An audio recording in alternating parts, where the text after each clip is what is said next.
Have you ever landed in a city that felt like a familiar dream, yet somehow completely alien? That's Buenos Aires. You walk off the plane expecting a standard South American capital, but you're met with something that challenges everything you thought you knew about this continent. It's a place that pulls you in, messes with your internal clock, and makes you wonder why you didn't move here sooner. For most Americans, the first thing that hits is the rhythm. It's not just a different time zone, it's a different philosophy of living.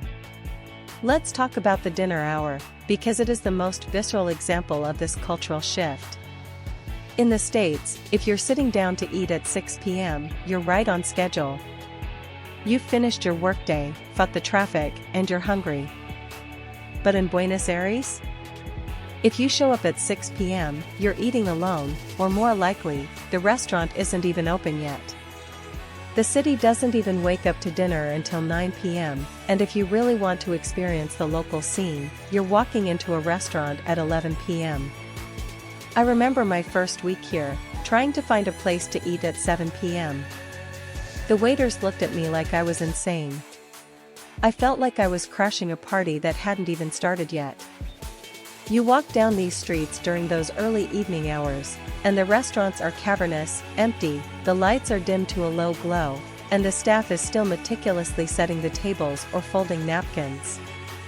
But then, fast forward 4 hours, and the place is electric. There's a clinking of wine glasses, loud, boisterous laughter, and a sense of community that we rarely prioritize back home. In America, we treat dining as a fuel stop, a quick transaction between meetings or errands. In Argentina, it is a deliberate act of socializing. You're not there to eat and leave, you're there to exist with your friends for as long as possible. You'll see groups of friends sitting at a table for 3 or 4 hours, nursing a single bottle of Malbec, engaged in deep, animated debate. It changes you. You realize that your life in the States was a race, a frantic sprint toward the next deadline, and here, it's a dance. You learn to savor the pauses. And that leads us to the cafes. If you're a digital nomad or just a lover of literature, you're going to fall in love with the cafe culture here. It's not about grabbing a venti latte in a paper cup and running to a meeting. It's about the Café de Especialidad or the historic Café Snotables tucked away in a corner of a building that looks like it belongs in Paris. You sit down, you order a coffee, and you stay. 4 hours. Nobody rushes you. The servers don't bring the check until you explicitly ask for it, because why would they want you to leave? They understand that you are renting the space for your thoughts, not just your caffeine. It's a space meant for thinking, writing, and watching the world pass by through those grand, high windows. I've spent entire afternoons just observing the locals in places like Café Tortoni or the smaller, neighborhood joints in San Telmo. You see students with their thick, weathered books, elderly men discussing politics with the intensity of a Supreme Court hearing, and couples whispering in the corners. It's a slow-paced lifestyle that feels like a radical act of rebellion against the productivity culture we're so used to. It's immersive, it's historic, and it's deeply addictive. You stop checking your phone every 5 minutes and start paying attention to the texture of the city. Then there's the safety aspect, which always surprises Americans who have been conditioned to fear the night. You walk out of a cafe at midnight, and you're not alone. The streets are alive. Families are out with their kids eating ice cream, people are walking their dogs, and groups of friends are heading to bars. In many American cities, the streets clear out after dark, turning into desolate, intimidating corridors. Here, the city feels like it's just hitting its stride. It's a public, communal space that feels safe because there are eyes everywhere. It makes you feel part of something bigger. You aren't tucked away in a sterile suburb, you're living in the veins of a living, breathing metropolis. The social fabric here is tight-knit, and there is a pervasive sense that the city belongs to the people who walk it. And have you looked up lately? The architecture is another shock. You're walking through a neighborhood like Recoleta, Palermo, or even the grand avenues of Retiro, and you genuinely forget you're in South America. You're surrounded by neoclassical, Art Nouveau, and Beaux-Arts buildings that look like they were plucked straight out of Paris, Madrid, or Rome. It's a testament to the history of mass immigration here at the turn of the 20th century, when Argentina was one of the wealthiest nations on earth. It's beautiful, it's grand, and it's a bit melancholic, which is exactly the vibe of the city. It's a city that wears its history on its sleeve. You can spend days just walking, looking at the balconies, the intricate masonry, the gargoyles, and the hidden courtyards that reveal themselves behind heavy, carved wooden doors. It's a dream for anyone who appreciates the aesthetic of the old world merged with the passion and heat of the new. It feels like a city that is constantly yearning for a past glory while stubbornly refusing to stop living in the present. And then, we have to talk about the steak. Oh, the steak.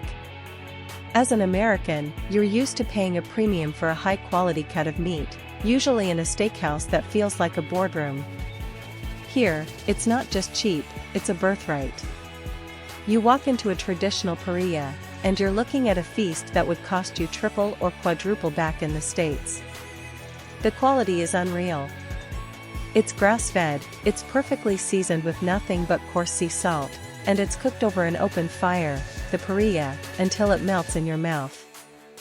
You're not just eating dinner, you're participating in a ritual. The asado, the Argentine barbecue, is the heart of their social life. It's where business deals are made, families are reunited, and friendships are forged. It's humble, it's smoky, and it's absolutely delicious. You'll find yourself craving the specific, earthy taste of that meat the moment you leave the country. It makes our mass-produced, factory-farmed meat feel like a poor imitation of what food is supposed to be. And finally, the mate. You see it everywhere. People carrying their leather-bound thermos and their gourd like it's an extension of their arm. At first, it looks like a strange, bitter green tea. But then you realize it's the social glue of the country. It's never really drunk alone, even if you're by yourself, you're thinking of the community. It's a shared experience. You pass the gourd, you share the metal straw, the bombilla, you talk, you wait for the person across from you to finish. It's a ritual of connection. It's the ultimate antidote to the loneliness that often comes with modern, digitized life. Seeing how much value they place on this simple, shared drink makes you reflect on the way we consume things back home. We take our coffee to go, often spilling it on our shirts as we rush to a subway station. They take their mate to stay. It's a small detail, but it says everything about the difference in values. They prioritize the connection over the caffeine.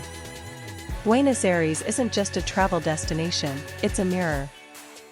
It shows you what you've been missing, what you might want more of, and how life can be lived with a little more intention.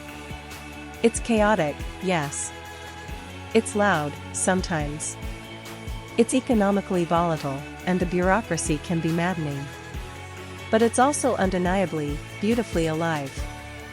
If you're looking for a place that will challenge your perspectives and offer you a front-row seat to a culture that values life over speed, this is it.